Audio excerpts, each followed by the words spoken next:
Tout péché que tu caches indique un démon que tu abrites. Ces choses-là, pour lesquelles tu sais que tu as désobéi, mais tu ne l'as pas dit. Tu n'as pas confessé. Tu n'as pas avoué. Tu as peut-être arrêté, mais tu n'as pas avoué. Et quand tu n'as pas avoué, le sang de Jésus n'a pas effacé. Et quand tu n'as pas avoué, Satan a toujours une emprise parce que l'esprit n'est pas parti. C'est pas parce que tu arrêtes de pratiquer un péché que l'esprit qui te poussait à faire ce péché t'a quitté. Il y a des tueurs en série, ils arrêtent de tuer. Et l'instinct de tuer n'est pas parti. Parce que tu n'as pas avoué. Donc tu n'as pas obtenu miséricorde. La miséricorde ne t'a pas délivré de ce qui te retenait. Tu as juste arrêté. C'est pas parce que tu arrêtes quelque chose que tu en as fini avec cette chose. Ce que tu as caché et que tu n'exposes pas, tu ne confesses pas, tu n'avoues pas, ne déclenche pas la miséricorde. Tu vois, l'impudicité là, les attouchements là, tu n'as pas avoué ça. Maintenant tu vis dans la chasteté, mais tu n'en as jamais parlé.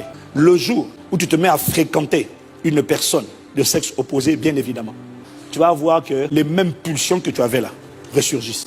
Le même esprit qui t'a fait pécher hier va recommencer encore. Il n'est pas sorti.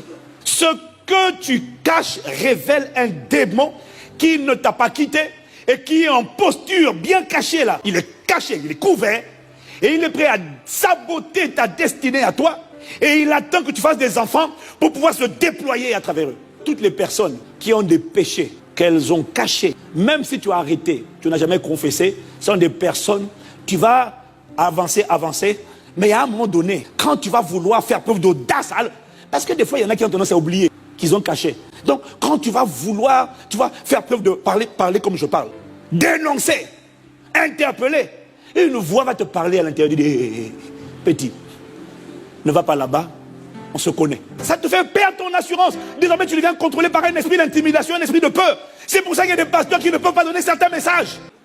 Pourquoi? Parce que tu sais que si tu fais comme François, F, le 2F là, l'ancien candidat, tu parles. Le canard enchaîné du royaume des ténèbres, t'as dit, ah, petit, on t'attend. Et comme tu as peur que le canard enchaîné du royaume des ténèbres balance, expose une marmite, balance une casserole à ton sujet, il y en a beaucoup. Il parle de certains sujets, d'autres, il sait que une voix lui dit, chut, tu es soumis à Satan. Ton message est contrôlé par Satan. Ta prédication est contrôlée par Satan. Parler des offrandes, tu peux en parler parce que toi tu donnes. Mais parler de sainteté, tu ne peux pas en parler. Pourquoi? Parce que tu sais que tu n'es pas irréprochable. Et dès que tu veux parler, l'esprit te dit, hé. Le Saint-Esprit m'a dit de te dire, la chose par laquelle il te tient là, expose-la toi-même. Parce que quand Satan va le faire sortir, c'est pas lui, c'est que Dieu est en train de t'exposer. Et là c'est trop tard. Dis la vérité. Obéis à la vérité. Pour que Satan n'ait plus rien sur lequel il peut s'appuyer pour dire, je te tiens. Il faut que tu donnes ce pouvoir au Saint-Esprit. C'est pour que le sang puisse tout effacer. Dis amen.